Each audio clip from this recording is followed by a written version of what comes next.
Bienvenue dans l'événement du dimanche LCI. Ravi de vous retrouver. Notre invitée ce dimanche, Marine Tondelier. Bonjour. Bonjour. Merci beaucoup d'avoir accepté notre invitation. Je le rappelle, vous êtes secrétaire nationale du parti Les Écologistes. Justement, votre parti, on va en parler, mais également de la situation en France, de cette violence exacerbée qui s'exerce, mais aussi la situation au Proche-Orient et puis les sujets écologiques, notamment la montée du nucléaire. Vous nous direz ce que vous en pensez. À mes côtés pour vous interroger durant cette heure, Ruth Elkrief, bonjour. Bonjour Marie. Bonjour. Et François Langlais, évidemment, éditorialiste économique. Une émission, je vous le rappelle, à suivre également en direct sur tous nos réseaux sociaux TF1 Info.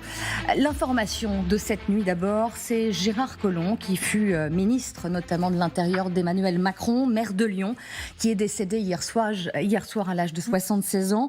En septembre 2022, il avait révélé être atteint d'un cancer de l'estomac. Vous, chef de parti politique, quel souvenir avez-vous, quelle image retenez-vous de Gérard Collomb ? Pour tout vous dire, la dernière fois que je l'ai croisé, c'était dans un TGV pour le Nord. Vous savez, j'habite à Hénin-Beaumont et je faisais beaucoup d'allers-retours pour le travail.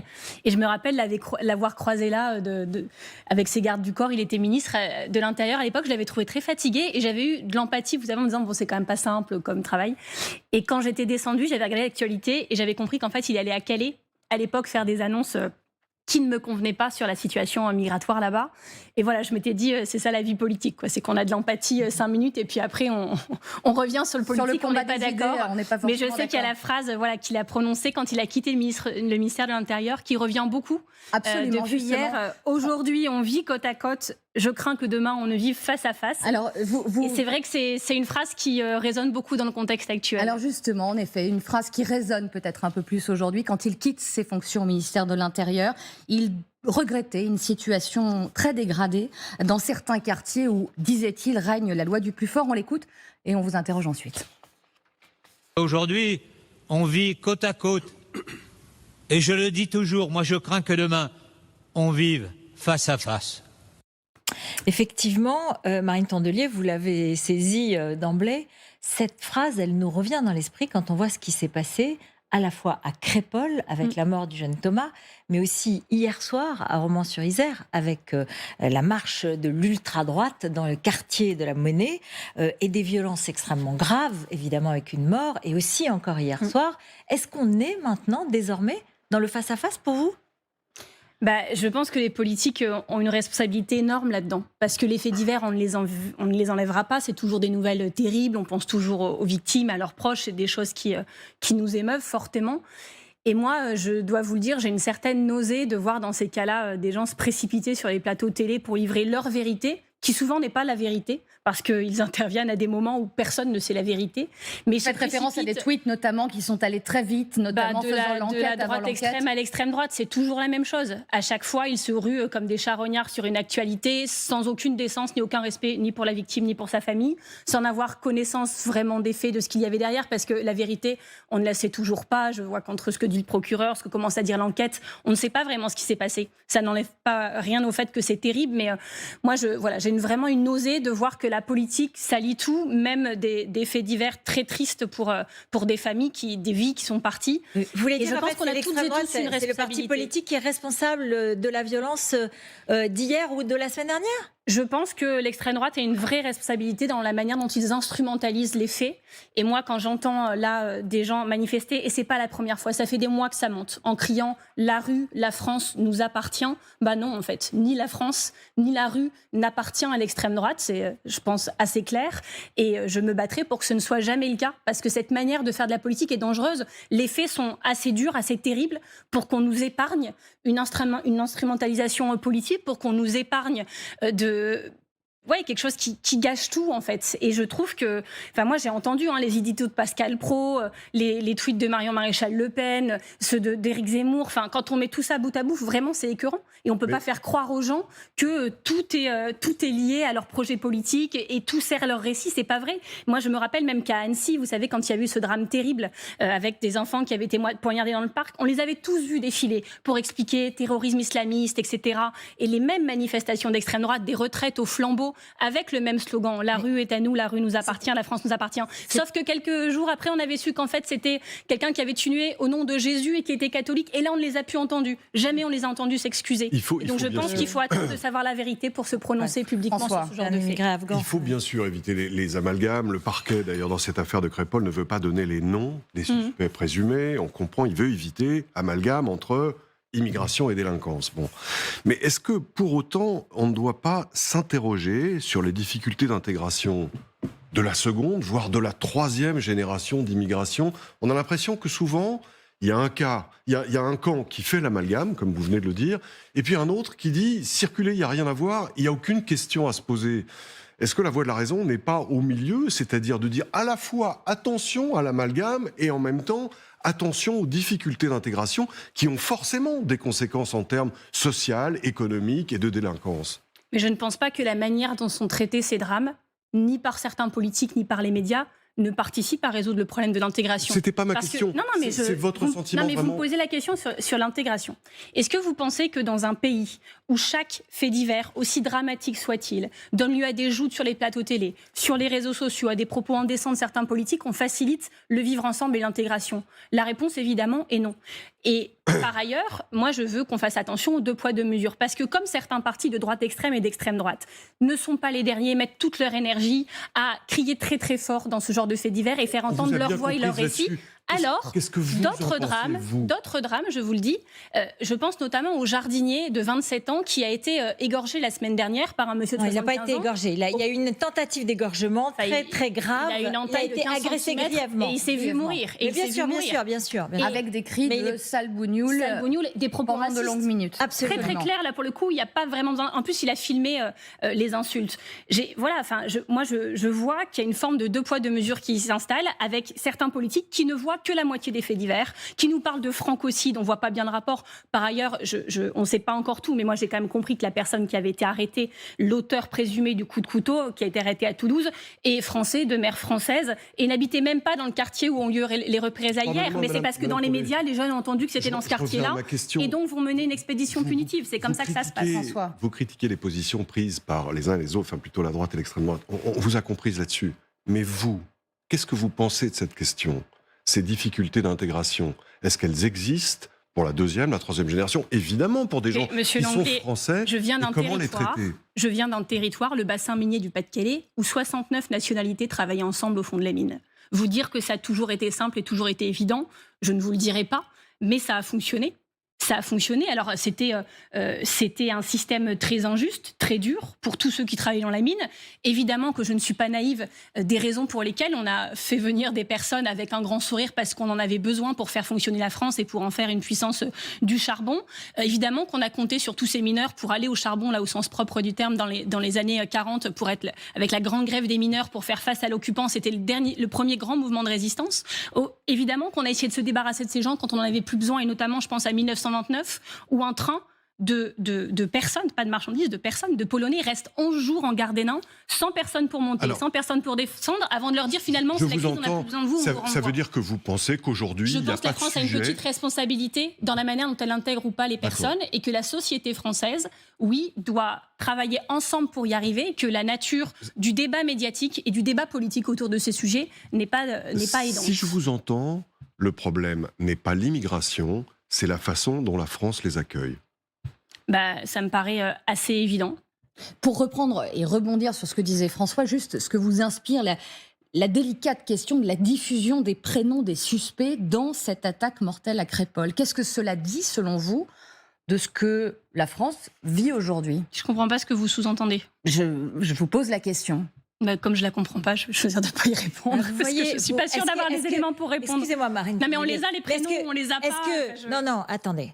Est-ce que vous n'êtes pas dans une forme de déni complet d'une question qui taraude, en fait, les Français, les Européens et dans d'autres pays du monde?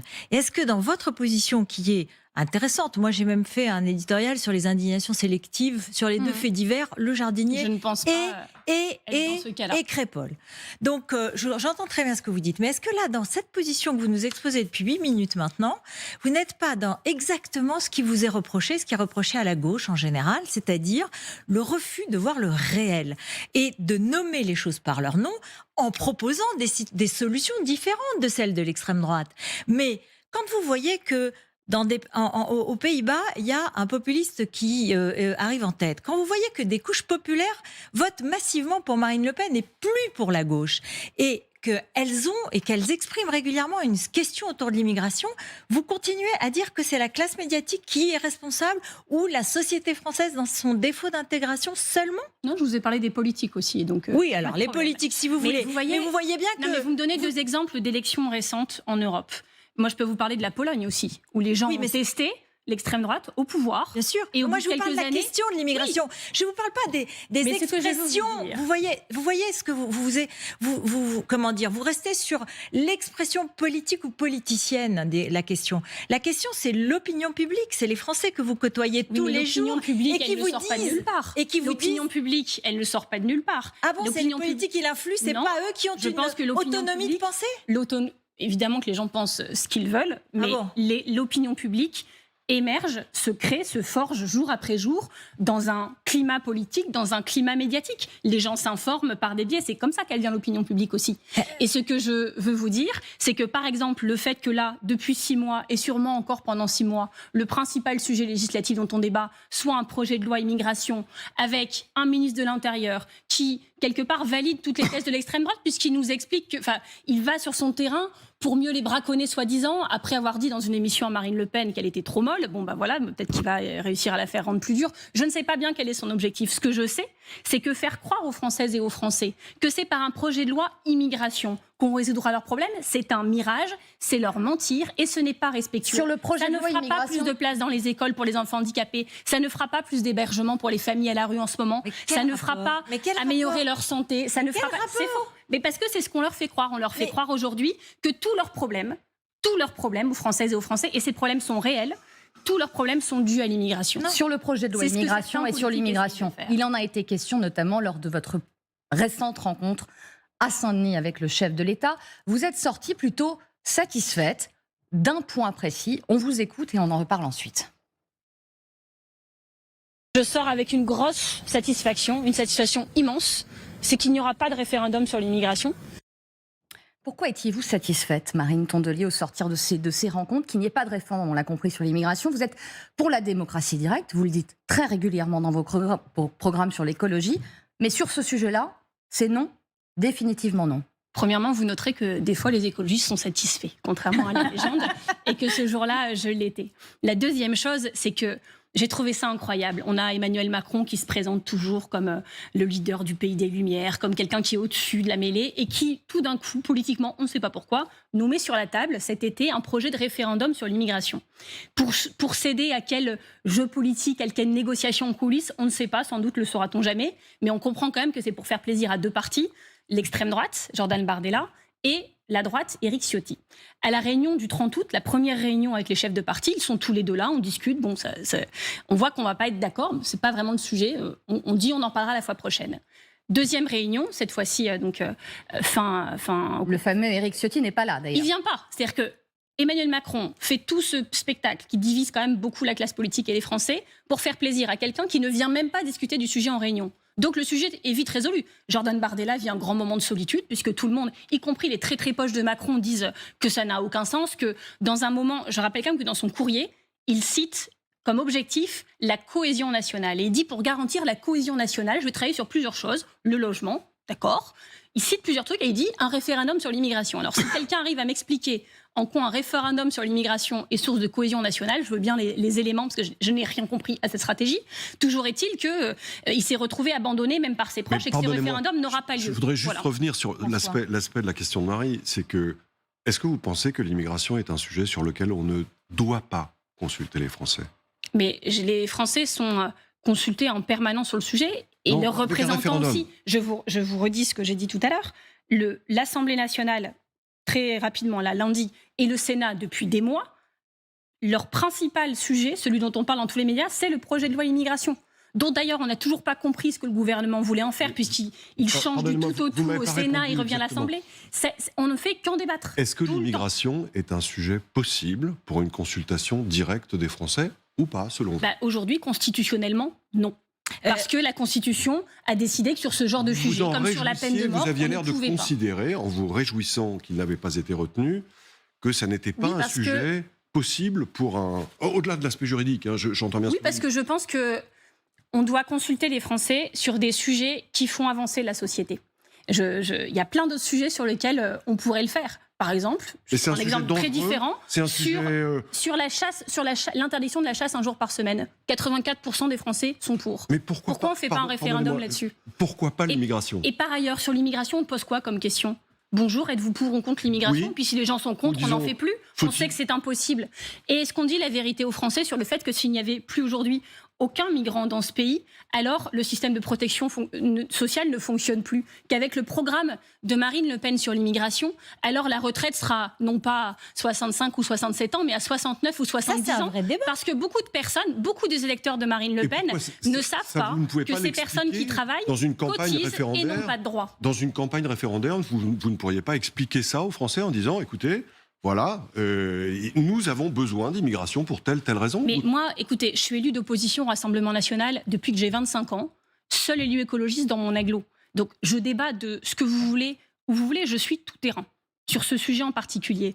Je trouve juste que dans une société aussi fracturée que même Gérard Collomb le disait, c'est peut-être pas la priorité, ce débat. Et que par ailleurs, c'est le débat permanent depuis des mois à l'Assemblée nationale et j'ai pas l'impression que ça ait fait avancer ni le droit des Français ni la démocratie. Marine Tondelier, voilà, est-ce que vous nous dites aujourd'hui, je suis pour l'ouverture des frontières sans contrôle ou le moins possible en France et notamment en Europe? Ou est-ce que vous considérez que cette question mérite un travail, une réflexion globale des États, des politiques, étant donné la demande qui s'exprime des opinions publiques? Mais évidemment que cette question mérite un travail, comme beaucoup de questions d'ailleurs. Je ne vais pas vous dire non, ça ne mérite pas de travail. On sait exactement ce qu'il faut faire. Ce qui mérite réflexion, c'est le fait que les sommes folles qui sont mises dans Frontex, qui est un dispositif de protection des frontières, qui fait des morts chaque année en Méditerranée et dans la Manche, là où moi j'habite. C'est le fait qu'on sous-traite une partie de notre politique de sécurisation des frontières à des pays aussi démocratiques et en avant sur les droits de l'homme que la Libye, par exemple. C'est le fait qu'on fasse croire aux Français que tous leurs problèmes viennent de là, parce que le nombre de personnes concernées est sans commune mesure avec le nombre de Français aujourd'hui. Et je vois passer des fois sur les réseaux sociaux des choses folles qui entretiennent une confusion sur le sujet et alimentent une xénophobie ambiante qui est dangereuse pour la société. Donc on peut travailler sur plein de trucs, il n'y a pas de problème. Sur le texte lui-même qui est débattu en ce moment à l'Assemblée nationale auquel vous faisiez référence, François, sur le sujet. Est-ce que dans ce texte, il y a une disposition qui vous semble acceptable ou est-ce que vous rejetez tout en bloc ? Je pense par exemple à la disposition sur l'expulsion des délinquants, par exemple. Est-ce que ce type de choses vous semble possible ou bien vous considérez que c'est l'ensemble du texte qu'il faut rejeter ? Mais là aussi, on a fait croire, après le fait divers dramatique d'Arras, qu'il y avait un amalgame parfait entre terrorisme et immigration. Sauf que les actes terroristes projetés ou menés à leur terme en France, 20% sont commis par des personnes d'origine immigrée. Donc faire croire aux gens qu'on va faire une mesure dans le PG l'immigration, que ça va résoudre le problème de terrorisme, c'est leur mentir. Et par ailleurs, dans le cas très précis, vous n'êtes pas en droit d'expulser ceux qui en ont. Et dans le cas très précis de la personne dont on parlait, on voit bien que des personnes peuvent être sous OQTF et encore là, et c'est pas la loi. La loi permettait de l'expulser. C'est pas un sujet de loi. Donc vous considérez que c'est toute la loi qu'il faut rejeter ? Je considère que tous les problèmes du monde ne se résolvent pas par la loi, et en partie cela, que dans le cas d'Arras, très particulièrement, il y a une question du fonctionnement des services de renseignement qui doit être posée, qu'il y a une question de collaboration aussi, dans le cas présent, avec d'autres pays qui peuvent nous informer sur les personnes qui sont sur le territoire et ce qu'elles pensent et ce qu'elles peuvent commettre. On voit bien que la question est plus large, ne peut pas être traitée de manière simpliste. Vous me parliez des mesures dans le texte auquel je pourrais souscrire. Alors c'est difficile parce que le texte a quand même beaucoup bougé. Et là, je suis plus sûre de souscrire à grand-chose dans le texte, mais il y avait un débat sur la régularisation des personnes dans les secteurs en tension. C'est intéressant parce que je pense que beaucoup de personnes qui rejettent en bloc l'immigration pour les raisons qu'on a expliquées, moi je ne leur jette pas la pierre. Je pense que quand on est abreuvé toute la semaine de ce dont on est abreuvé, je comprends que certains puissent à un moment perdre les pédales et penser que c'est de la faute de ces personnes. Là où j'habite, je vois comment ça se passe. Donc moi, je ne pense pas ça. Je combattrai politiquement le fait que certains puissent le penser, mais je le comprends. Eh bien, peut-être que ces gens ne se rendent pas compte que sans les personnes qu'ils veulent enlever de la France, ils n'auraient peut-être pas de logement, ils n'auraient peut-être pas de légumes de chez leur maraîcher, ils n'auraient peut-être pas beaucoup de choses auxquelles ils tiennent. Et je pense qu'on ne met pas aussi en valeur l'apport en fait à l'économie, à la société, au fonctionnement collectif de toutes les personnes qui résident et travaillent sur notre territoire. Ruth Elkrief a évoqué tout à l'heure une vague populiste en Europe, notamment avec cette semaine la victoire de Geert Wilders aux Pays-Bas. Prochain grand scrutin à venir, ce sont les européennes de juin 2024. Important pour les écologistes, François, sur ce sujet. Oui, on voit les populistes, et notamment les populistes de droite, s'appuyer récemment, non pas sur le climato-scepticisme, mais sur le fait de refuser les échéances qui avaient été fixées pour la transition. C'est la disparition des voitures thermiques en 2035, qui a été remise en cause par le Royaume-Uni, par le gouvernement du Royaume-Uni. C'est l'interdiction des chaudières à gaz, qui est remise en cause par l'AfD, le parti d'extrême droite en Allemagne. Ou bien on pourrait parler aussi du parti BBB, parti des paysans aux Pays-Bas, qui récuse l'interdiction des pesticides. Face à ça, comment les écologistes doivent-ils contrer ce mouvement ? Par des arguments de fond et surtout, je pense, en promouvant l'espoir. On est vraiment à un moment de l'histoire où, pour reprendre ce que disait André Gorz, qui est un des grands penseurs de l'écologie politique, c'est écologie ou barbarie. On est à un moment de l'histoire où on doit choisir entre les deux. Nous sommes en 2023 et les enfants qui naissent cette année, personne ne peut leur garantir que la planète sera encore habitable quand ils auront 30 ans. On en est là.